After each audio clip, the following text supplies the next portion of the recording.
Are you tired of being overcharged and forced into paying a monthly subscription for your Mac and Windows software? Well, if you are, currently we're having a 50% off discount on all the latest Mac and Windows software, such as AutoCAD, SolidWorks, Photoshop, Microsoft Office, and much more. Our 50% off discount will be ending soon, so be sure to text us "Need Software" to 213-640-9738. That's 213-640-9738. We aim to please, so expect 24/7 technical support, the latest premium software, instant software links delivered to your email, and PayPal Buyer's Protection Guarantee. Are you looking for an affordable COVID-19 DNA testing or infectious disease clinical testing? Welcome to P23 Labs, a high-complexity molecular diagnostics lab that uses the latest technology to offer a full suite of molecular diagnostic tests, clinical tests, and wellness consultations. We give you access to knowledge and healthcare resources that will transform your health. Schedule an appointment and order your custom test today with our healthcare team. www.p23labs.com. Yeah, here we go. What's up, guys? I'm live right now. Welcome to Tariq Radio. I am your gracious host. My name is Tariq Nasheed. Glad to have everybody in. Everybody gather on in the room. Let's chop it up, ladies and gentlemen. Let's chop it up. We're going to do what we supposed to do on today's broadcast. And by the way, today's show is brought to you by the House of Ancestors. Are you ready to take your consciousness to the next level? The energy on earth is shifting and you need to be shifting with it. Check out the houseofancestors.com, where they have products that will lift your spirituality and your consciousness. That's the houseofancestors.com. Let everybody know that we're live right now, ladies and gentlemen. Hit that like button, hit that subscribe button, because we're going to chop it up like we always do. Let's take a quick commercial break. Don't you move a muscle, because we will be right back, right here on Tariq Radio.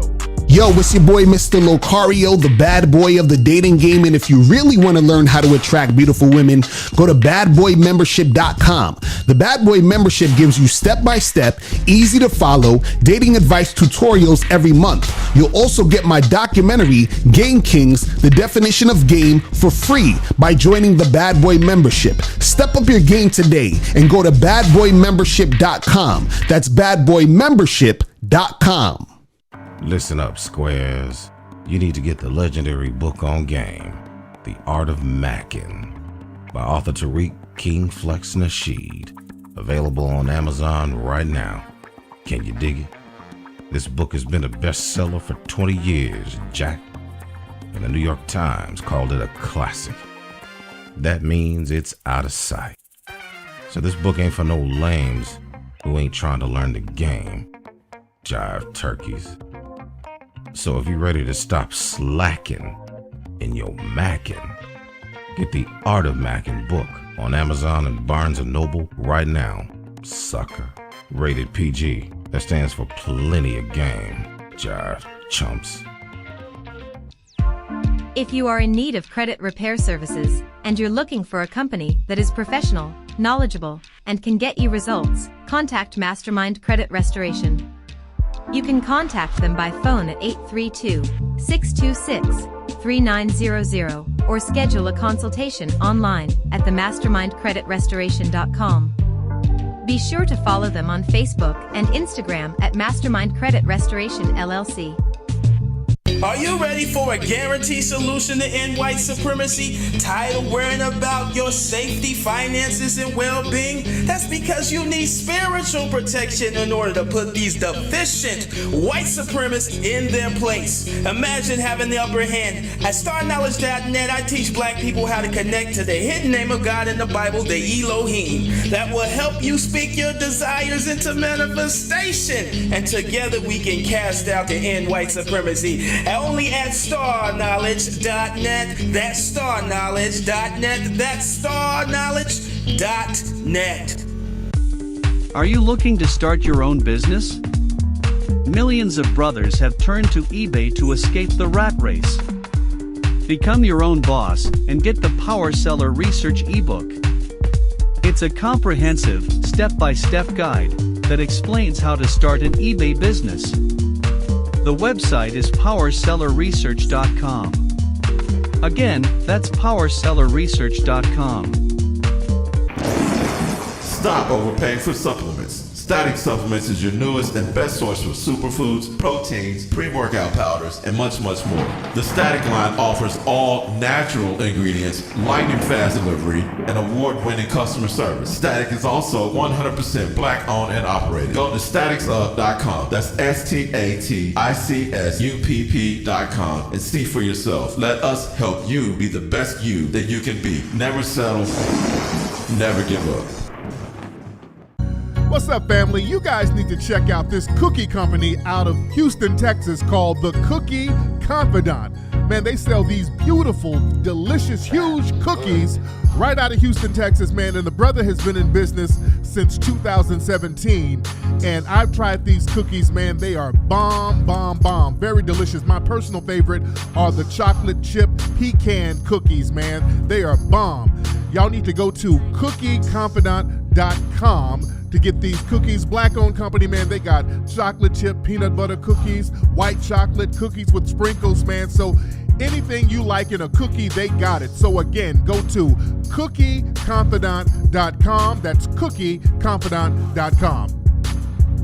Ladies, is your stomach sticking out more than your butt? Fellas, is your chest looking like you can fit a C-cup sports bra? Walking around here looking like Megan Thee Stallion about your body? If you answered yes to any of these questions, check out Solomon'sFitnessWorld.com. Solomon will help you transform your body ASAP. Trainer Solomon Pratt, he is the best. He offers customized online personal training from his app, and he sells the best ankle power and booty resistant bands in the industry. Solomon Fitness World bands work well for men, women, and it will tone your body anywhere. So go to Solomon'sFitnessWorld.com right now. Enter the discount code Tariq and save 10% on your order. Solomon'sFitnessWorld.com. Bro, stop playing and start spraying. Leave an op on the ground where you stand. At all costs, yeah, make sure you protect it. Old goon juice, the formula been tested. You can defend yourself. If you find that you need a little help, gotta stay ready. Ain't no love in the street. Pepper spray straight to the face, make them get weak. Get it at oldgoonjuice.com. If they thinking you slipping, then tell them to come get them some. If you packing this, you won't be lacking. A shot to the eye in them problems you having. Maximal strip, hit them haters on ground, so you can feel free when you out in the town. Old goon juice, and don't forget a shirt, man. You gotta stay ready, that evil on alert. Yeah. You are now tuning into the legendary Tariq Nasheed. I gave a little blood on that bridge in Selma. On Tariq Radio. I said, whoever do that paper, your mom's a hoe. Oh, we're back. We're back. We're back. Papi Akute to the family. Papi Akute to the family. How are y'all doing? Haven't chopped it up with you guys in a few days, but I'm here. Glad to have y'all in here, ladies and gentlemen. I hope everybody has their copy of the Buck Breaking film. I hope everybody has their copies of the Hidden Colors films. A lot of folks are asking me to do another package deal, and I kind of want to do a package deal to show appreciation to everybody who contributed to the museum. I kind of want to do a special package deal just to show some appreciation to everybody who contributed to the museum, the Hidden History Museum. And by the way, ladies and gentlemen, you can still contribute to the Hidden History Museum. We still need you to contribute because we're still raising money for the museum so that we can pay off as much as we need to pay off early on. So the link is still there. So we still need people to cooperate and still contribute to the museum, ladies and gentlemen. And you go to hiddenhistorymuseum.com, hiddenhistorymuseum.com, ladies and gentlemen. Hit that like button, hit that subscribe button. We also have a brand new Facebook group. We have an official Foundational Black American Facebook group, ladies and gentlemen. We still have Melanoid 300. We still have Melanoid 300. We've had that for a few years. With Melanoid 300, you know, since we've had it for a minute and we've used that as a nice meeting ground and think tank, over the years, we've had a couple of non-FBA riffraffs kind of slither in there and kind of mess the energy up in certain occasions. Now, it's still a good private room. It's still a great room to chop up game. But we have now an additional room. We have the FBA room, the Foundation of Black American Private Room on Facebook, and we made that a little more difficult for people to get in. We're being a little stricter on the Foundation of Black American group. In order to even get approved, we have some coded stuff in there where we speak in Tut. So to even get in there, you have to know a little Tut to even get in. If you don't know it, that's, you can't get in. So you have to have a little bit of knowledge of Tut to even get in the Foundational Black American Private Group on Facebook. Now, there's some people who may not know it, but I already know them, or I'm already kind of familiar with who they are. But sometimes you just got to tighten up that damn circle a little bit. Sometimes you got to tighten it up just a little bit. You understand? But a lot of people have been denied if they don't know the code words or what we're saying in Tut. You have to have, there's an introductory question, and if you don't know what the question is, and if you seem confused, well, you're not ready for that room. You understand? Some people are like, damn, I'm trying to learn. You better go learn.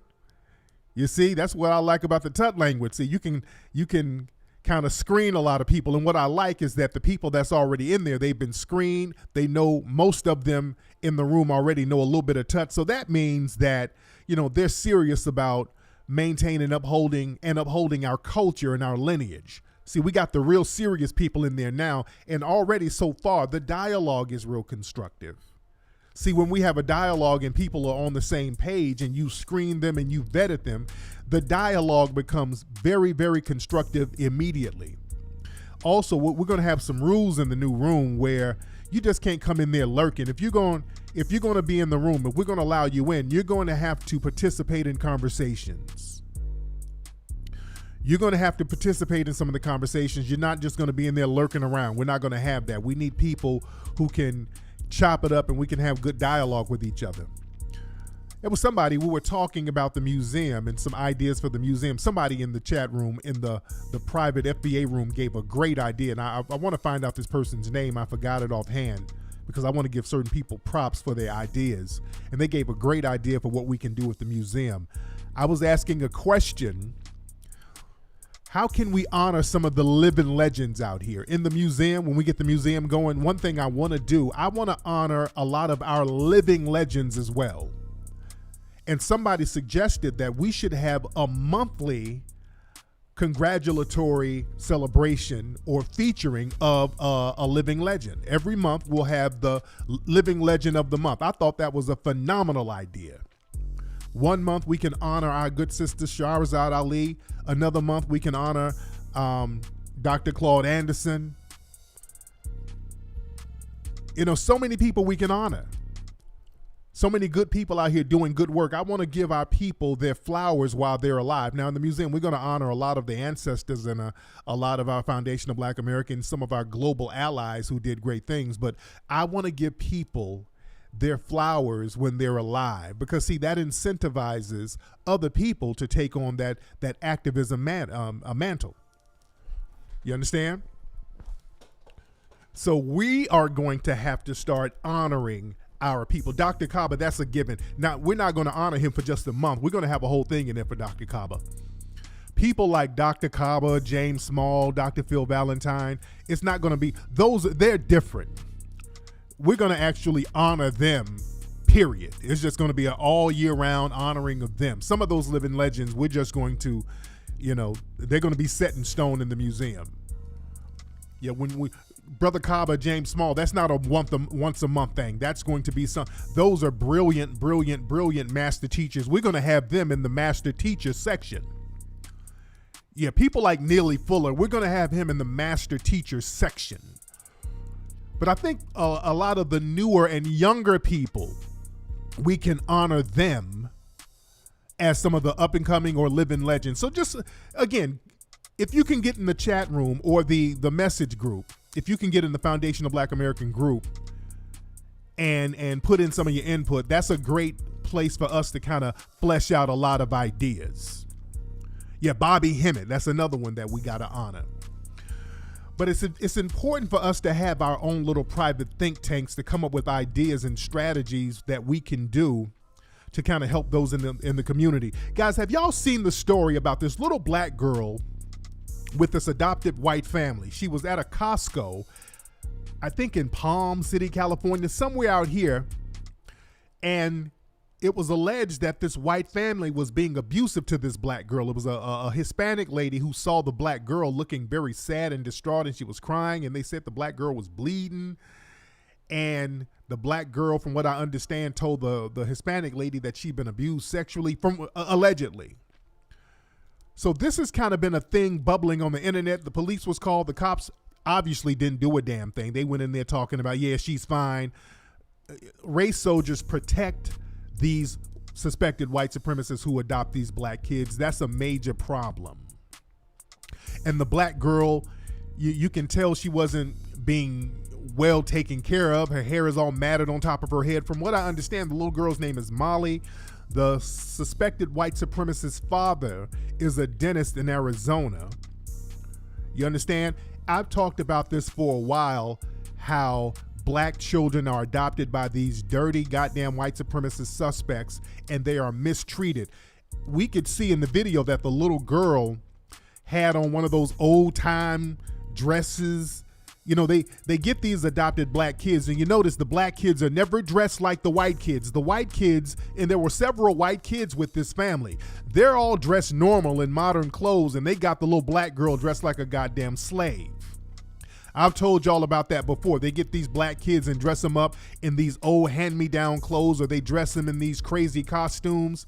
These white supremacists are very vicious with this nonsense. And a lot of our babies are in danger and nothing is done, and to the point where people want to speak up when these kids end up getting killed, like the Hart family, like those black kids who were adopted by those white women lesbians.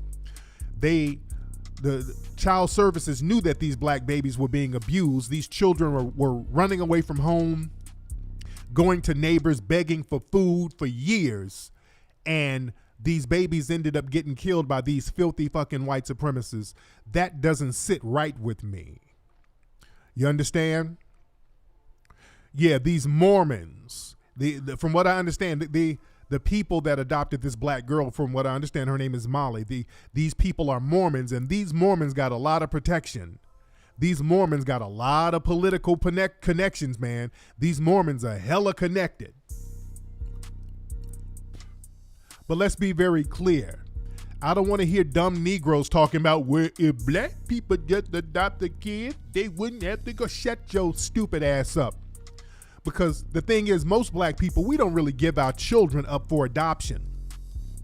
Black kids get taken from black families. We've seen several videos over the last few weeks of black people having their biological children viciously kidnapped from them in hospitals. We've seen this. This one sister who was on American Idol, she was a finalist on American Idol. They are violently snatching this woman's kids because she took her kids to the hospital in Florida. They said the kids look malnutrition, and they're just snatching her children up. I think she got some of the kids back. Fortunately, I hope so. But we need to have a think tank on what we need to do as a collective group across the country to help save some of these black children who are being adopted and abused, because law enforcement, they're not doing a damn thing. Law enforcement protects the race soldiers. Black folks get their children snatched up by race soldiers, but race soldiers turn a blind eye when you see an obviously abused black child with one of these white supremacist families. We're going to have a nationwide covert network where we're looking out for these children, and we're going to have to create safe houses or safe spaces and communal resources for these children. Do y'all remember a few years ago, there was a sister who called me up, and she was in one of those situations where they got her from Africa. It was a white man, and some of y'all might remember, this was on one of my lives. The black girl who was down there in Atlanta, she was adopted by this white family. The dad worked for the damn CDC. They brought her over from Africa. She's over here stuck. They're doing all types of stuff to her. The white woman in the house is acting funny towards her. They're kind of abusive and hostile towards the girl. We helped get her ass up out of there. I got that sister a plane ticket to go to New York to meet with some other relatives. Then she went back to Liberia. We got her back home to her family. She reunited with her family. We need to do this type of stuff all the time. We need to sit down as a group and figure out ways so we can help these babies. It's just going to have to be up to us, guys. This stuff is going to have to be up to us. We're going to have to start producing justice. And stop being afraid to produce justice. See, when black people produce justice, sometimes the dominant society gets hostile. So the hell what? Speaking of that hostility, y'all know that suspected white supremacist woman, Ashley Babbitt, and she followed me on Twitter, by the way. She would say little slick shit to me. The white woman who got killed up there in the Capitol building trying to overthrow the damn government, trying to have an insurrection, committing a major crime in the Capitol building. The woman, Ashley Babbitt, who got killed by the police, who was doing his job. So now they've identified the cop, and it was a black man who shot her. So now, boy, these white supremacists are crying bloody murder. Boy, they're crying foul. Where all the Blue Lives Matter talk now, they've been threatening this guy. He finally came out and did an interview because they've outed him. They're not going to press charges against him, but here's the brother right here doing an interview. Let me play the interview of brother Michael Byrd, who was doing his job. This man was saving the people of Congress. This man did his job. The white supremacists hate this. But this is Michael Byrd, who shot the suspected white supremacist who was in the middle of creating and committing a crime in the Capitol building. Hold on. Your name has been battered about on the internet, but you've never been officially publicly identified. Do you want to tell us who you are? My name is Michael Byrd. I'm a lieutenant for the United States Capitol Police. For months, he has lived in hiding, he says, over this moment. His decision to use deadly force against a rioter as she climbed through a barricaded door that leads to the House chamber. In the months since, he's been the target of threats. Could you give us the nature of some of those threats? They talked about, killing me, cutting off my head, very vicious and cruel things. Racist things? There were some racist attacks as well. It's all disheartening because I know I was doing my job. Yes, you were. Given the nature of the threats that you described. Keep your head up, brother. Keep your head up, brother. You were doing your damn job. This brother was doing his job. Keep your head up. Keep your head up. All of the Blue Lives Matter folks, they done turned, they done flipped the game. Now, listen to how they talk now. Now, when black folks are protesting or rioting or whatever, they justify doing all types of stuff to us. They've created all types of laws to run black folks over down in Florida. Remember, if a black person is protesting, they gave white people the right to run black folks over. They said it is not a crime to run over a damn black protester down there in Florida.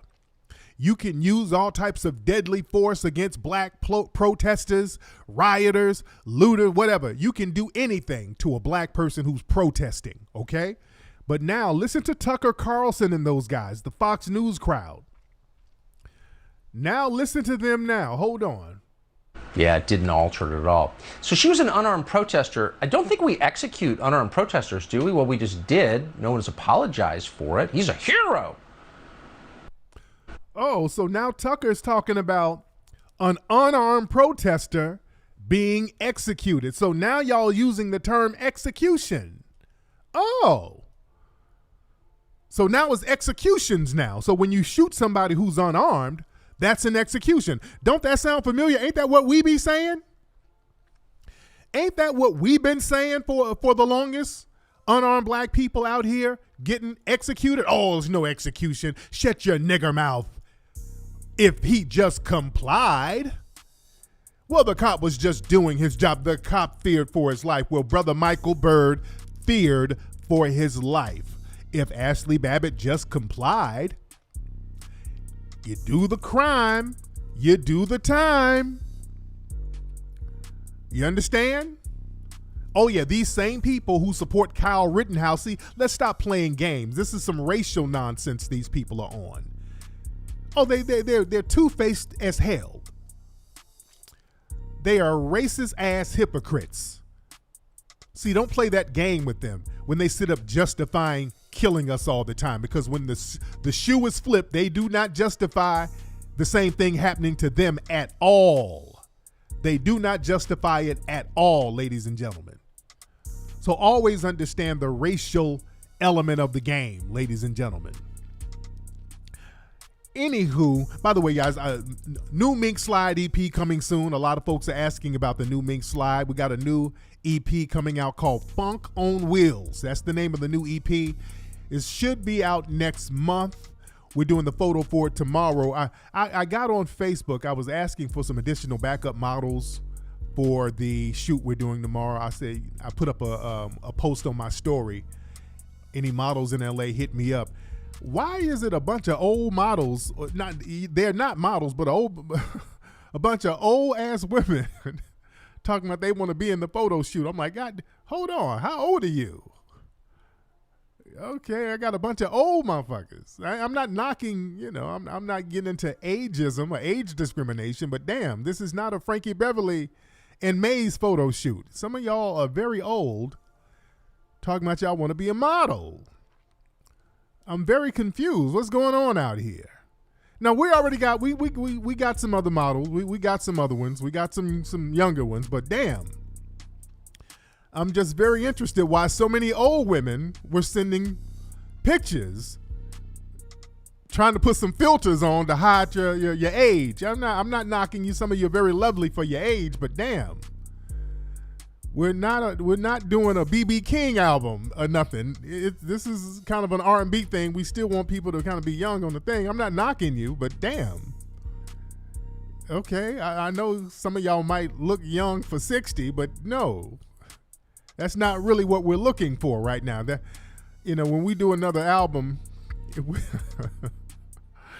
we do a Charlie Wilson video, I'll call you. Okay, if we're doing something like that, if we're doing a Charlie Wilson remix, I'll call some of you, but not for this one.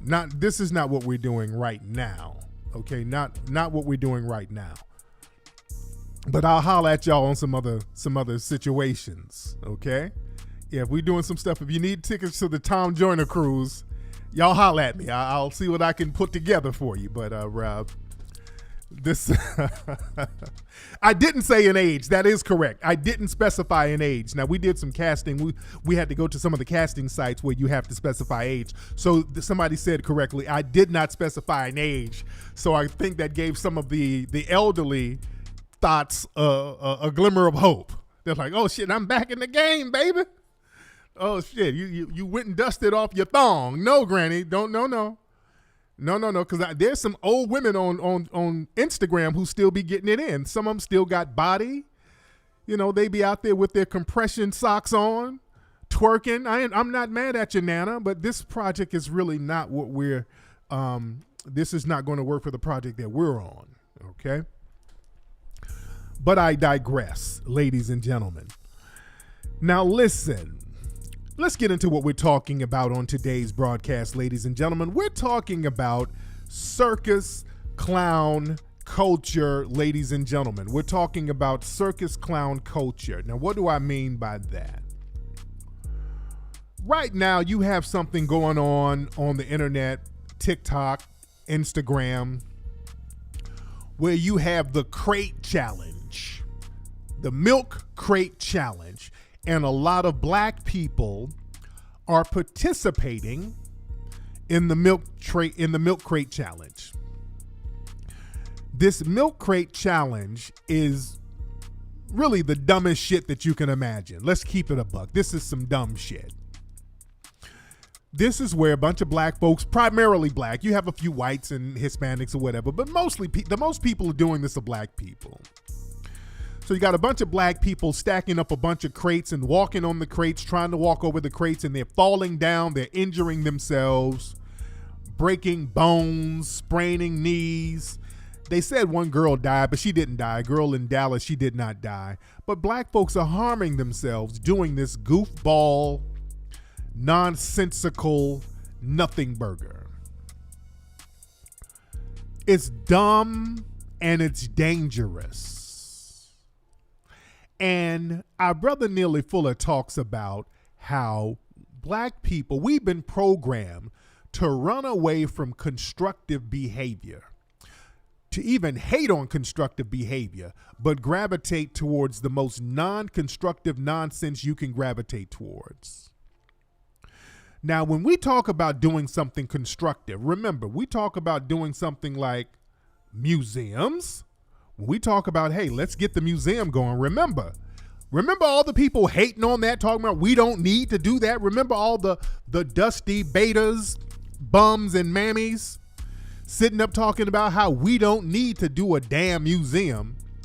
These are the same Negroes who are running around on some damn milk crates falling down. The main people talking about we don't need no museum, we don't need to learn history, we don't need to educate nobody, we don't need an educational institution. These are the same people who will stack up some milk crates and bust their ass for some TikTok clout. Let's be real. This culture of gravitating towards complete nonsensical, goofy bullshit, that's going to have to stop. Let's just keep it a buck. This is dumb. This is circus culture. We have to stop gravitating towards the dumbest shit we can gravitate towards and making it a trend just for attention. See, this boils down to just being seen. A lot of black folks just want to be seen. We're attention deprived, thirsty for attention. This is a way to get attention. We've learned that in order to get attention, if we do something completely stupid, we'll get a lot of attention, particularly attention from white people, by doing stupid shit. This is why we gravitate towards so much stupid shit. We'll get not only do we get attention, we'll get a low-key pat on the head for doing something stupid. This is circus behavior. This is what a circus is. The whole concept of circus clowns really in America started with minstrelsy.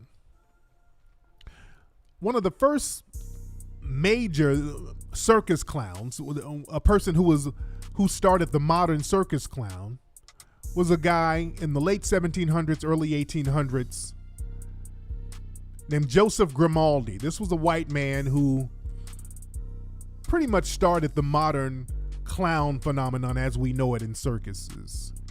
He would also do blackface too and portray the noble savages. You understand? So a lot of clown culture came out of the blackface culture, the minstrel shows, especially later on in the 1800s, the hobo clown, all of the clown stuff that we saw in circuses later on, they were low-key mimicking black people. They were mocking black people. The tramp, the hobo, all of that came from black people who were poor after the Civil War, who would hop on trains and kind of roll around the country. The quote unquote down on their luck black person. That became the thesis for the hobo clown. And in circuses, what do clowns do? Clowns walk around in these shabby clothes. And even the word clown is an old Northern European word that means clumsy. The root word comes from the word clumsy. So a clown would walk around doing clumsy, goofy shit, falling all over, tripping, bumping into things. A bunch of clowns get in a car, they squeeze in a car, and a bunch of clowns jump out. A bunch of clowns just running around doing nonsensical bullshit. That's entertaining to audiences. Hey, look at this clown fall around, trip on his own 2 feet. That's entertainment. And this is what black people get into. Black people get into this clownish behavior where you're performing. What do they do at circuses? They do dangerous acts to perform for the audience. They get on a tightrope. They walk around on a tightrope, endangering themselves for the entertainment of the audience. They stick their heads in the mouths of lions. They do all of these dangerous acts just for the sake of entertainment. You think? They just engage in foolishness. This is what a lot of black people do. If you look at the screen, this Negro is on a crate falling down for TikTok clout. This is people engaging in foolish behavior in order to get clout on TikTok, in order to entertain some of the white folks who look at them. We have to get out of that non-constructive BS.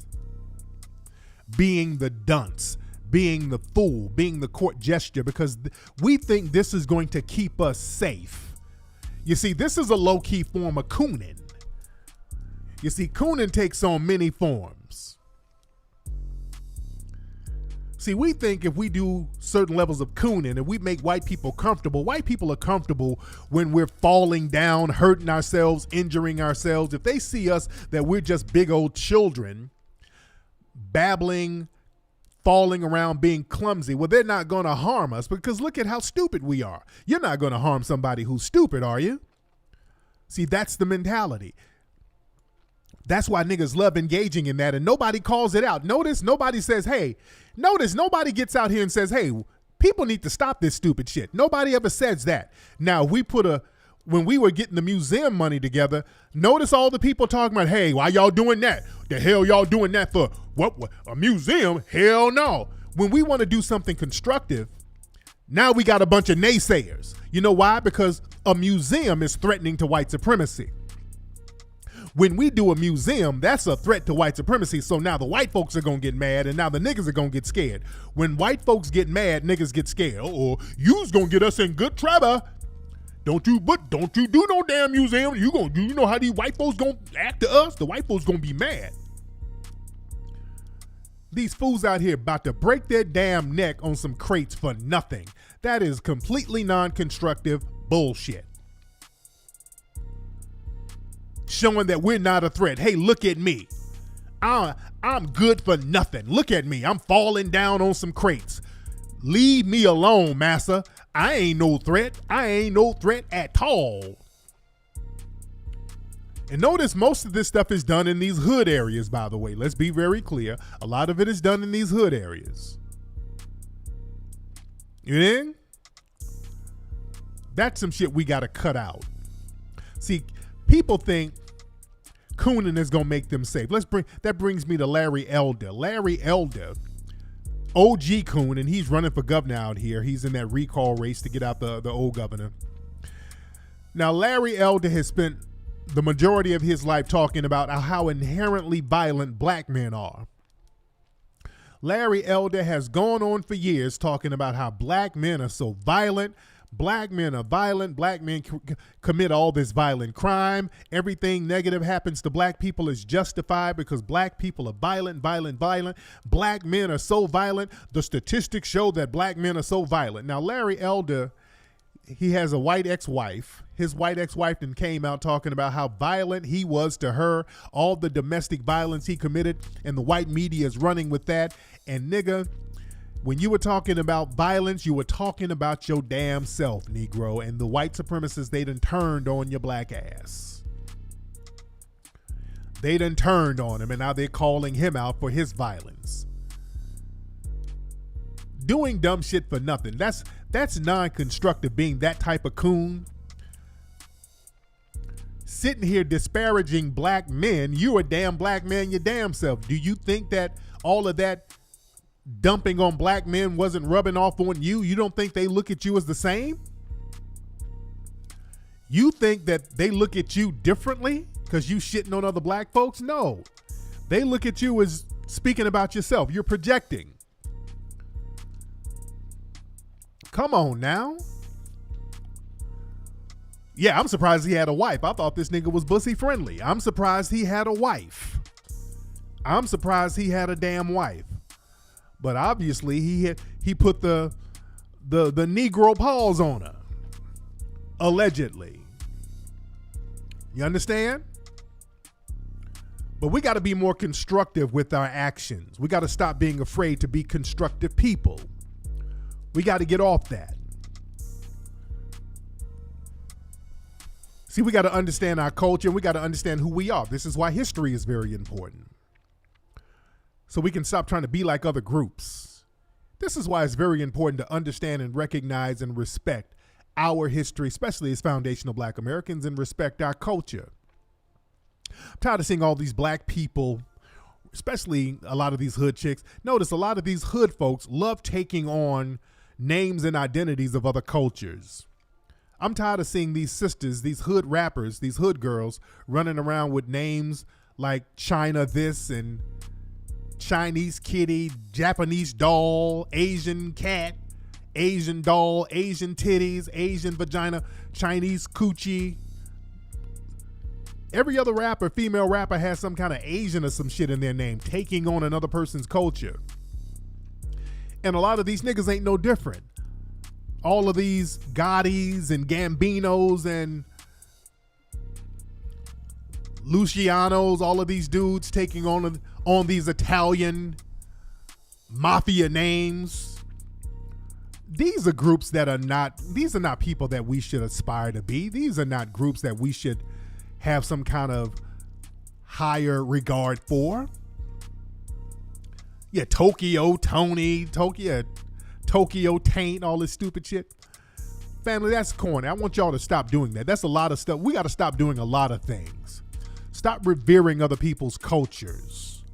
As foundational Black Americans, we got a great culture that we can revere. This is why we pump up the names of our ancestors.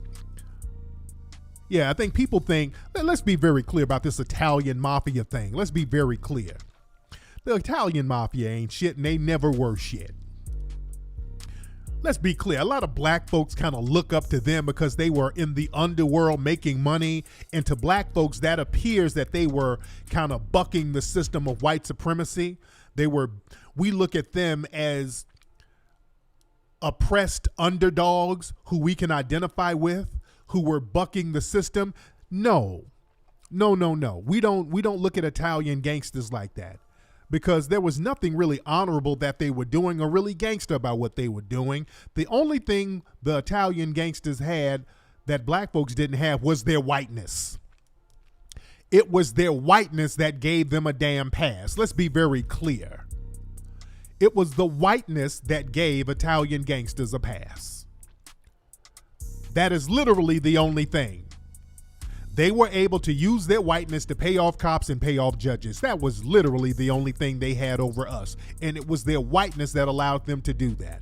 A lot of black folks didn't have those connections with those judges to pay off.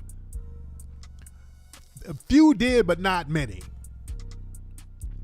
So they were allowed to be on the code of whiteness. The Italian gangsters weren't really doing that, but they were shaking down. Basically, they got started shaking down mom and pop stores in New York. That wasn't really no gangster shit. They were shaking down mom and pop stores for protection money. And somebody said they organized, but it was really their Jewish lawyers doing the organizing. It was the Jewish lawyers really making the connections for them. They were the real brains behind a lot of the stuff they were doing. Look at The Godfather, the consigliere, who was really, really running the show. Dick Gregory talked about that before. It's really the Jewish lawyers who were really running the show, handling the books and all that. These Guidos, they were dumb as hell, man. Look at The Godfather of Harlem. They portray how goofy they were. These were not some savvy ass dudes. They really weren't, man. Yeah, people like Bumpy Johnson, now that was a G, because this brother was in the height of the Jim Crow era making moves.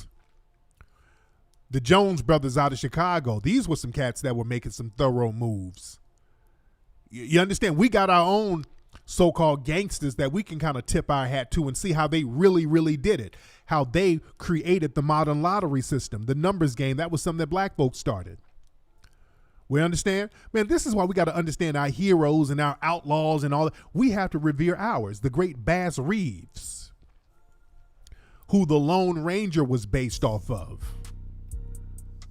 We talked about that in one of the hidden colors. Bass Reeves was a gangster. This was a brother who was enslaved, beat his slave master up in Texas, and then went over there to Oklahoma to get protection from the black Seminoles. See, when we talk about history, we got to put all the history together. And we're going to talk about our brother Bass Reeves in the museum, how he went over there to Oklahoma, which was Indian territory, and the Indians were many foundation of black Americans, particularly the black Seminoles, and they were not going to go up around those black Seminoles talking about they were going to take somebody back into slavery. The black Seminoles didn't play that shit. This is why we have to know history, and Bass Reeves became one of the greatest lawmen in the West. Bass Reeves wasn't no damn joke. This man captured thousands of damn outlaws, was never injured at all. This dude was a G. They based the Lone Ranger after him. They try to low-key deny it, but they based the Lone Ranger after Bass Reeves. In fact, Bass Reeves, he had a Mongolian Native American sidekick named Grant Johnson. I want y'all to look that name up. That was Bass Reeves' quote-unquote Indian sidekick. That was the prototype for Tonto, the Lone Ranger in Tonto. Tonto was the Lone Ranger's sidekick.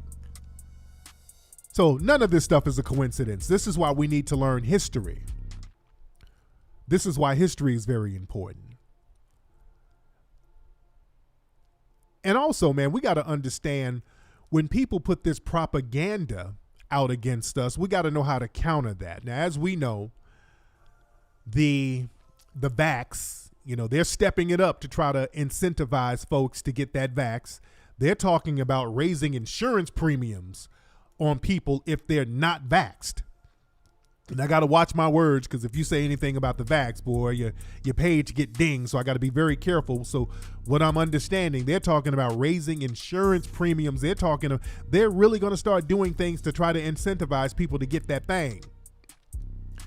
And what they're doing now, they're using this old school propaganda, trying to make it seem like it's black folks going around spreading the COVID.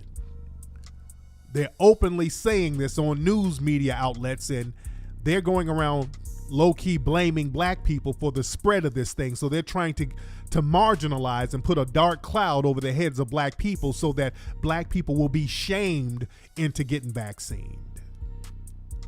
You understand? Now if we understand history, the white supremacists, they've always sat up here and tried to blame black folks for diseases and made up diseases that black people have in order to justify harming us. They've been doing that for the longest. And what's interesting, the people with the diseases has always been the people in the dominant society. They sit up here and try to make it seem like we're the disease carriers. It's always been the people in the dominant society that's been carrying diseases. See, they try to create a narrative that black people and Aboriginal people over here were saved by Europeans because of the diseases that Aboriginal people had. So white folks came and saved them.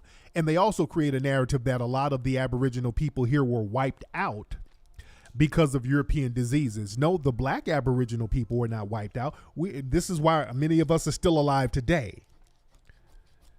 All of us were not wiped out. See, when we talk about Aboriginal black history in America, see, we have to really get this story straight. Do you think they didn't kill off all the Aboriginal people over here? We're still alive. We're still here.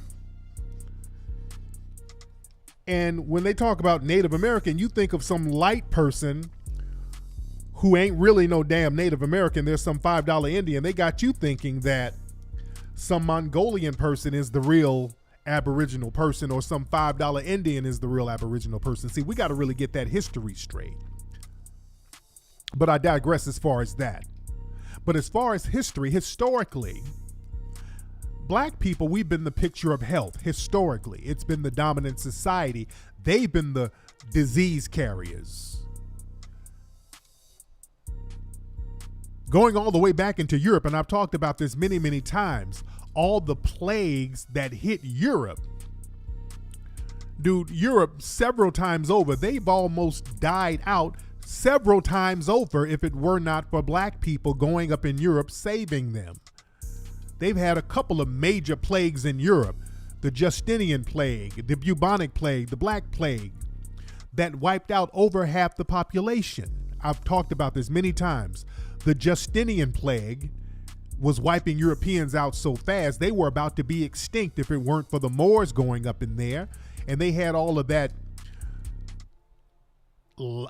head lice. Because understand, a lot of diseases were passed through fleas and lice. And even today, a lot of people in the dominant society, they have a head lice problem. Just imagine that in Europe hundreds of years ago, thousands of years, it was major. Those fleas hopping on rats and then hopping on them, and that lice hopping on rodents, then hopping on them, because they were sleeping in barns with animals. They didn't really have no real sanitation.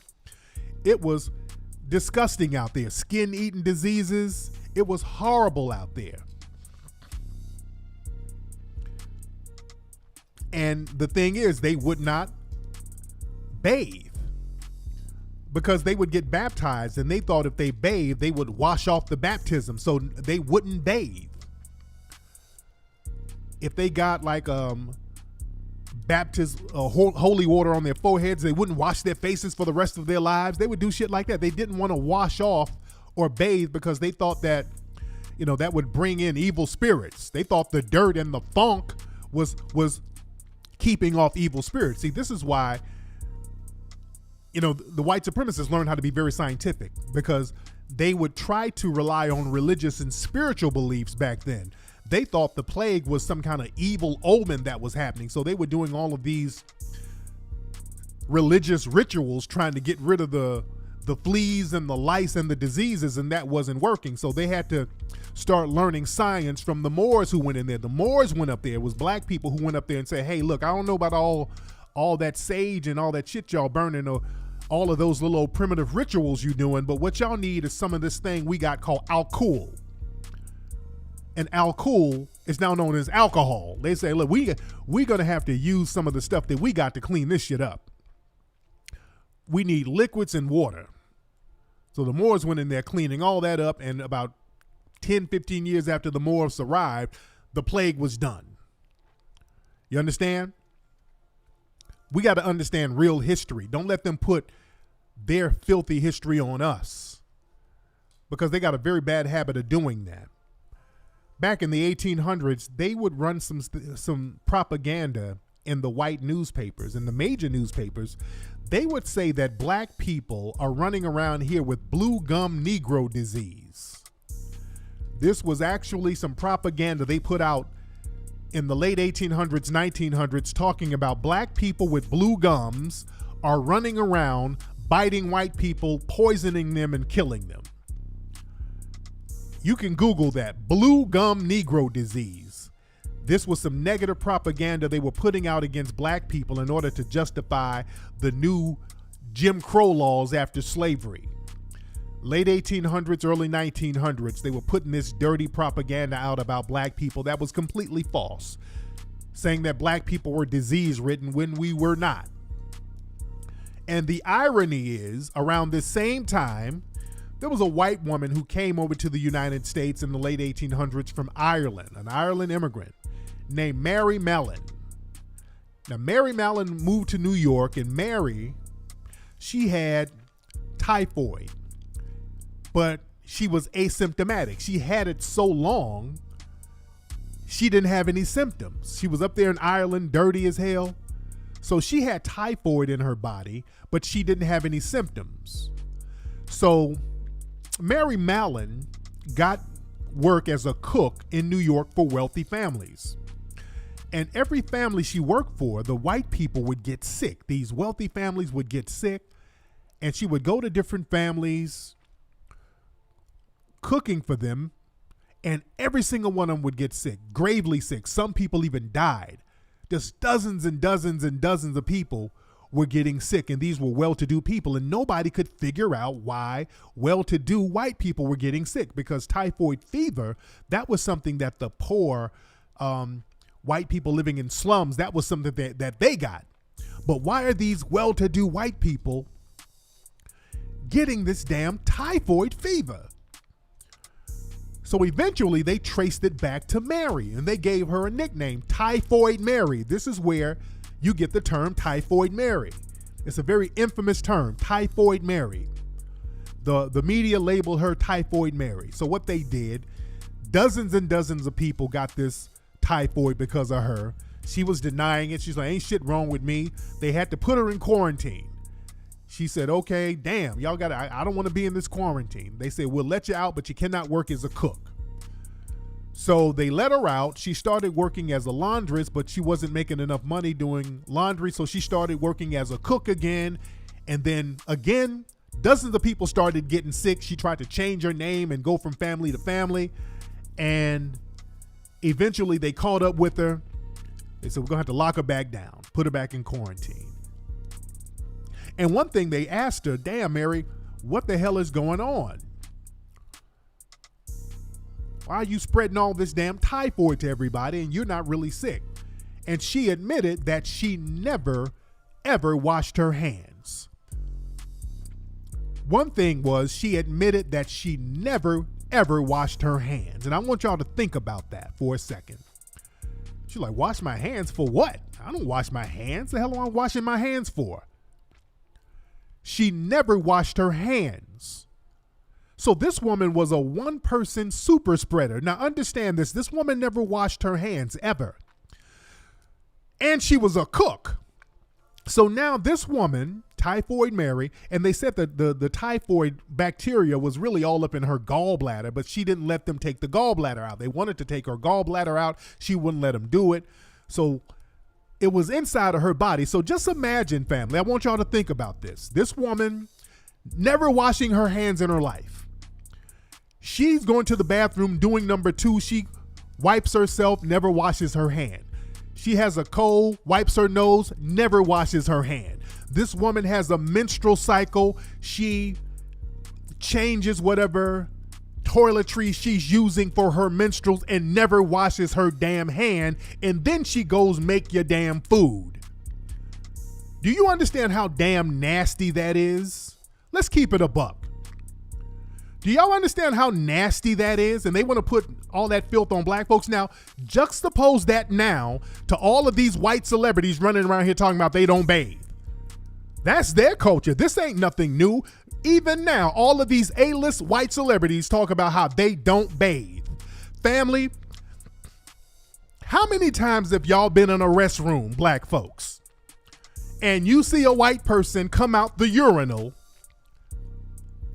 or come out of the stall and walk right past the sink and don't use that motherfucker? How many times have you seen that? If you've seen that, raise your hand in the chat room. Let me see a black hand, because I see it all the damn time. I'm at the airport, these white men being here doing their business and walk right out the stall and not touch one drop of water. They do that now. You understand? And then they try to put that filth and dirt on us like we're disease spreaders. They love trying to put that filth on us. You understand? They do some nasty shit. I be driving and I see white people in their car eating boogers, digging in their nose, eating boogers, grown ass white people eating boogers. They do some of the nastiest vile shit ever and then try to put that on us. No, y'all better check them on that and understand their history. Some of y'all got coworkers. Y'all better not eat after your damn coworker. You understand? You better watch your coworker and watch what the hell they're eating and don't eat after them. You better watch that when they come and bring you some rhubarb pie. You better not eat that damn rhubarb. And most of y'all don't anyway. Instinctively, you know not to eat that shit. A lot of y'all got coworkers and your white buddies. Hey, dude, I brought you, my grandma made some boysenberry pie, dude. Oh, man, thank you. Man, thank you, Billy. Man, my man, I appreciate you, Billy. I'm going to eat this a little bit later. Y'all don't touch one drop of that. I see you. Y'all don't be eating that shit, and me neither, because they do it to me too. They always bring me. I don't eat that shit either. Y'all know not to eat that shit. When they bring a potluck, now they eat all your shit, because y'all know grandma, big mama, nana. Well, grandma is very clean. Our grandparents are hella clean. You can't come, the kitchen can't be dirty. Grandma's hella clean. Our grannies are hella clean, but you know how they living. Y'all ain't about to eat none of that pie, that rhubarb. Y'all ain't not about to eat none of that boysenberry. Y'all not about to eat that shit. You look at it and it looks like a hair is in it. Give me a knife. You look at it, it don't look right. It look like a fingerprint is in it. Oh no, you're not eating it. Y'all know not to eat it. When your white friends be bringing y'all shit at the potluck, y'all act like y'all gonna eat it. Y'all coming to work front. Man, I ate your okra casserole, Catherine. It was delicious. Thank you, Sharquita. You know Sharquita didn't eat now drop of that shit. Lying your ass off. Hey Bonnie, I ate some of your Rice Krispie treats yesterday. They were scrumptious. Oh, thank you, Jamal. Jamal is lying. Jamal did not eat them Rice Krispie treats. Jamal fed them shits to the dog. You did not eat them Rice Krispie treats. You're like, oh Lord, they don't wash their hands. I done seen this motherfucker go to the bathroom and I didn't hear no water running. I am not eating these fucking Rice Krispie treats. No, thank you. Right in the trash. Yeah. Y'all are not eating it. Y'all be at work fronting and I ain't mad at you. Nigga, I am not mad at you at all. Anyway, man, that's been today's episode of Tariq Radio. We've been up in here heavy, man. Don't forget, man, everybody, we still need you to contribute to the museum because we're still trying to pay off as much of the museum as possible. We're trying to pay off as much as possible. We're still trying to acquire the land right now. So we're working on that now. We still need, the land is $3 million. We got $1 million. I'm putting a little bit on it. We're trying to get that land. We're trying to see how much of a percentage that they want as a down payment. I wish we can just pay all of it out, just get it knocked out. So again, hit the Indiegogo, go to hiddenhistorymuseum.com. Let's still make this thing happen. Go to the new Foundation of Black American private Facebook group. Search it on Facebook, and we're going to make it happen. Again, go to buckbreakingmovie.com if you have not seen Buckbreaking. Go to hiddencolorsfilm.com if you have not seen Hidden Colors. Get all the DVDs, and I'm going to holla this Sunday. Y'all